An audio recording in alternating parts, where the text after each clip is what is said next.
The wall is a skin of silence, and the stains seeping into it are fingerprints of necessity disguised as chance. Their contours, drawn by humidity and time conspiring, interpret the world before my retina does. Approach, and the stains become a crumbling map. Retreat, and they become a face. But that face does not look at me. It shares my structure, merely smiling. Isomorphism. It is not imitation, but a state where meaning requires no meaning. Thought is the viscera projected onto the wall. When I say I see, it is actually the wall reading the habits of my perception. The stains do not speak, yet they complete their argument through silence. Here, subject and object switch places. The seer is seen. The interpreter is interpreted. The stain's smile might be the minimal consolation my brain grants itself. The wall remains unbroken today. Only meaning peels away and falls. As its trace, an isomorphous smile remains. It is not proof the world resembles me, but a quiet affirmation that I am the world's stain. The stain seeping there is a silent map drawn by time. Each time light and moisture intersect, chance appears wearing the face of necessity. We see its outline and stitch together a story, but the story always begins first from the wall's side. The stain is not a mirror, yet the smile bearing the same pattern repeats. Borrowing the shadow of my face, one spot calls forth another spot, and the called spot gives birth to yet another meaning. Observation is not theft, but a gift. When I receive the accidental pattern offered by the wall, the same shape is born within me. By the time delayed words catch up, we have already found another smile. The identical smile is neither comfort nor warning, merely an affirmation of existence. The world hides novelty within repetition, and we rediscover ourselves by seeking its hiding places. On my retina, it manifests as a kind of topological miracle.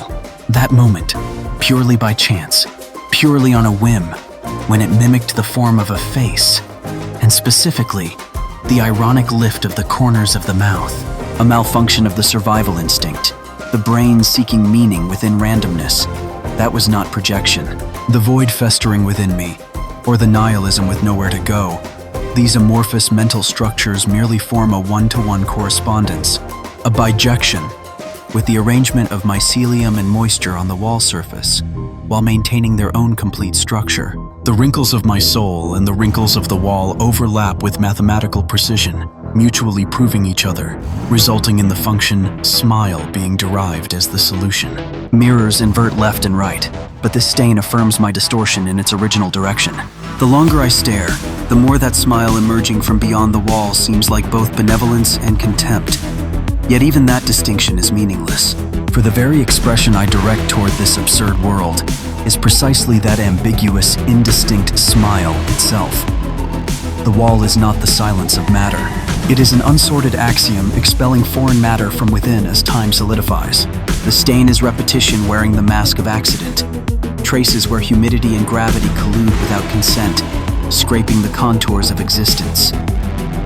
Staring breeds misunderstanding, for to see is the act of an interior disguised as exterior stroking itself recursively. The stain does not resemble a face. The concept of a face is merely folded within it. A smile is not emotion. It is a configuration requiring no muscles, a stillness just before resonance occurs within the realm of meaning. It manifests as an isomorph because it shares the same logical framework as my neural circuits. It is not similar. It is the same structure globalizing at different densities. Here, the subject collapses. The proposition I see is rewritten from the wall's side. The wall thinks me. The stain reads the habits of my perception and smiles in the shape of those habits. It is not understanding but a pre-understanding alignment, meaning always arrives late. What precedes is arrangement, overlap, repetition, shift. The stain explains none of this, existing completely without explanation. This very completeness silences my unique world interpretation schema. The wall does not speak. The smile there is not proof that the world is sympathetic to me. It is the cold, precise proof that my consciousness is merely a temporary stain floating on the world's surface. And today, too, the wall remains motionless. Only interpretation moves.